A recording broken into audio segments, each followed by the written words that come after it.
अन्न आणि नागरी पुरवठा मंत्री धनंजय मुंडे यांच्या विरोधात सुरेश धस यांची आक्रमकता गेल्या काही दिवसात महाराष्ट्रानं पाहिली।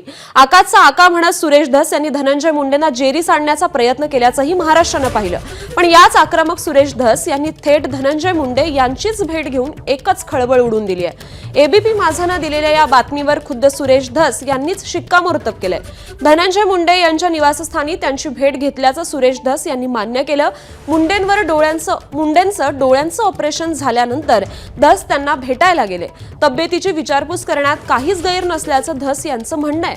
पण मग त्यांनी केलेल्या आरोपांचं काय? दोघांमध्ये आता समेट झाला का असे प्रश्न आता विचारले जात आहेत।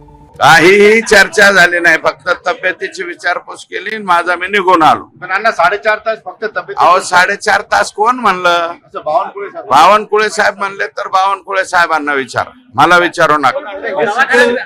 माझे आणि त्यांच्या निवासस्थानी भेटलो, दवाखान्यात आदल्या रात्री नेलतं, परवाची गोष्ट आहे मला वाटतं।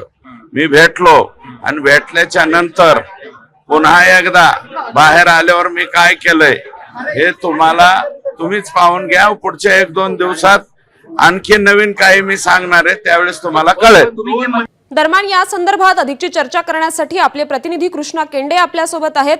कृष्णा, मागील काही दिवसांमध्ये सुरेश धस हे आक्रमकपणे धनंजय मुंडेंवर आरोप करत होते आणि आता त्यांनी धनंजय मुंडेंचीच भेट घेतली आहे। या भेटीकडे कसं बघायचं? अखेर सुरेश धसांनी 2 भेट झाल्याचं या ठिकाणी मान्य केलं। सुरुवातीला एकदाच भेटलो, ते रुग्णालयात होते, त्यामुळे त्यांना घरी भेटायला गेलो होतो असं म्हटले। आणि बावनकुळे यांनी ज्यावेळेस स्पष्ट केलं की माझ्यासोबत देखील त्यांची 4.5 तास भेट झाली। सुरुवातीला धसांनी ही भेट नाकारली होती, मात्र नंतर त्यांनी ही भेट देखील मान्य केली। त्यामुळे संतोष देशमुख हत्या प्रकरणाचा छडा लावण्यामध्ये व्यस्त असणाऱ्या, म्हणजेच त्याचा पाठपुरावा करणाऱ्या सुरेश धसांनी धनंजय मुंडे यांच्यासोबत 2 भेटी घेतल्याचं या ठिकाणी स्पष्ट झालं। आणि काल राजकीय भेटीचा व्हॅलेंटाईन आपण पाहिलेला होता। या सगळ्यामध्ये आता पुढे नेमकं काय होणार हा साहजिकच प्रश्न आहे, कारण की सुरेश धस यांच्यासोबत जरांगे पाटील हे देखील होते आणि एकमेकांच्या सोबत हा लढा पुढे घेऊन जाऊ असं म्हणत होते। मात्र आता धसांच्या भेटीवर जरांगे पाटील यांनी देखील आक्षेप घेतलेला आहे आणि त्यांना ही भेट होईल असं वाटत नव्हतं असं म्हटलंय। त्यामुळे राजकीय अस्वस्थता शिवाय जरांगे पाटील देखील कुठेतरी अस्वस्थ होते की धस या ठिकाणी मराठा समाजाचं या अनुषंगानं नेतृत्व करत आहेत का असा प्रश्न उपस्थित झालेला होता। त्यामुळे त्यांनी देखील धसांवरती पलटवार केलेला आहे।